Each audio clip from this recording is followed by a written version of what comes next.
This is Fat Magic with Card Flourishes number 2, Card Cuts. There's many card cuts out there that can actually just look stylish and actually cut the deck. There's a lot of card cuts out there that will look stylish and not move any cards or leave one card in a certain position. I'm going to get right into it, as this will be a long video and probably will be 2 videos. The first cut that I'm going to show you is called the Scizzor Cut.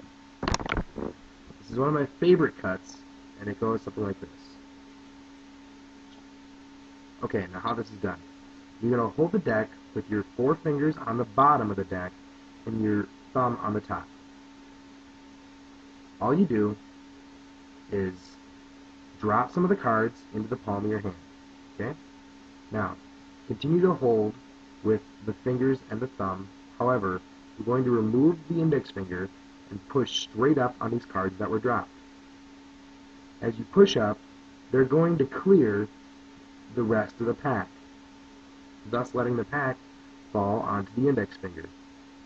The thumb is now going to grab this new packet of cards that you pulled away.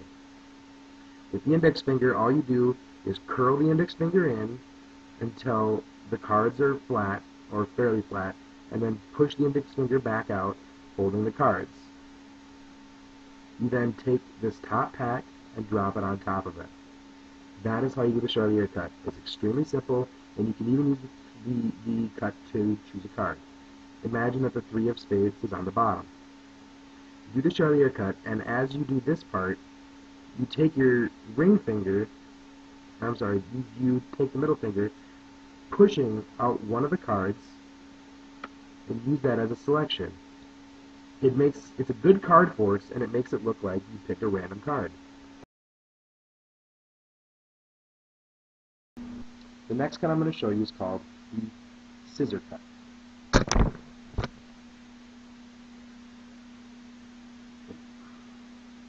Sorry. Alright, how this is done. It's only for larger hands because you have to hold it kind of like this.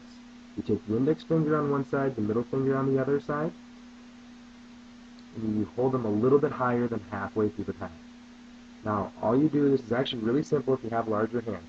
All you do is you take your thumb, you put it halfway through the deck, and pull off about half the deck with your thumb, rotating it off of your index finger.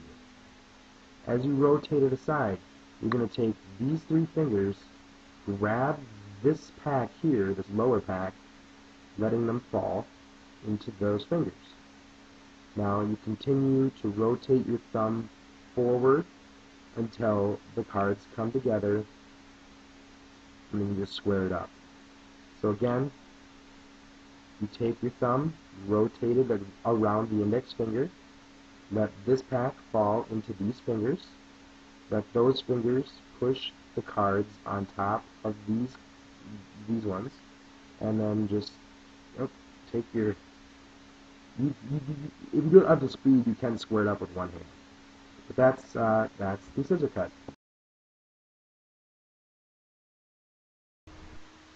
The next cut that I'm going to show you is called the 190-degree helix. It looks like this.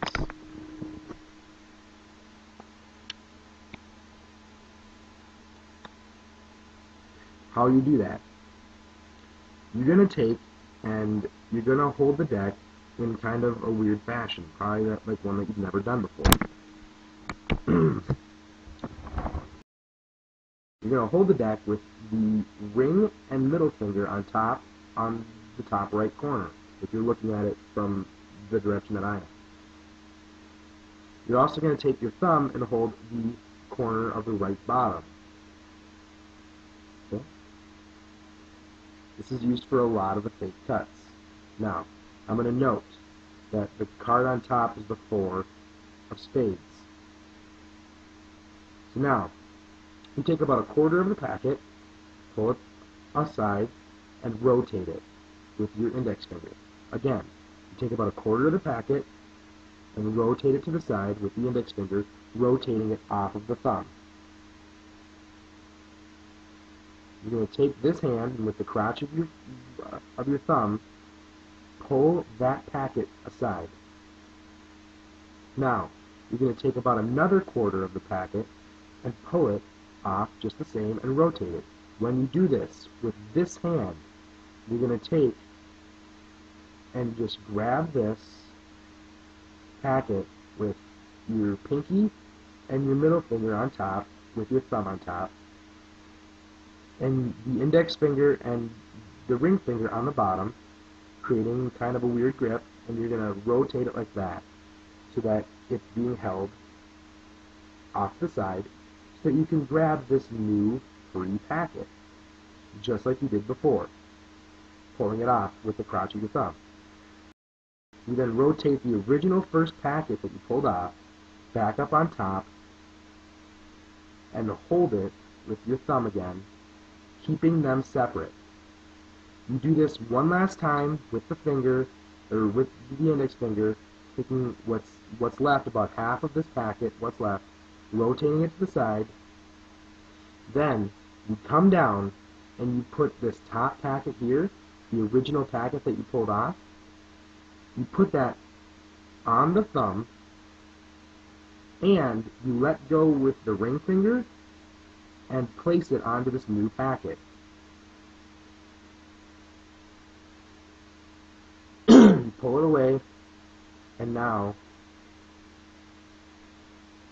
what you do is you take this packet in the middle here, you rotate it from with your I guess left thumb, put it onto the top left corner, and rotate it off of the bottom right thumb, just like this. You then drop it into this hand and square the deck. Now, you take this top packet and you put your thumb on the bottom left corner instead. Okay?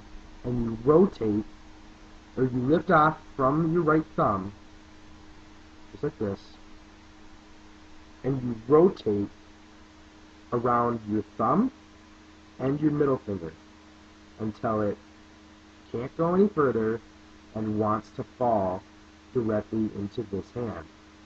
Okay, this is kind of hard to do slow motion. And then with this last packet, you just put it on top. Or what you can do also is you can do it like that. The four of spades remains on top. Feel free to watch this over and over and over again until you get it down, but this cut does require a lot of practice. I'm going to do it full speed one more time.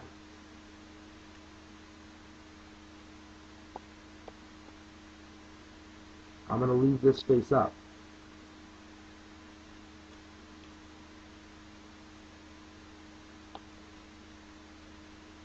That is the 190-degree helix.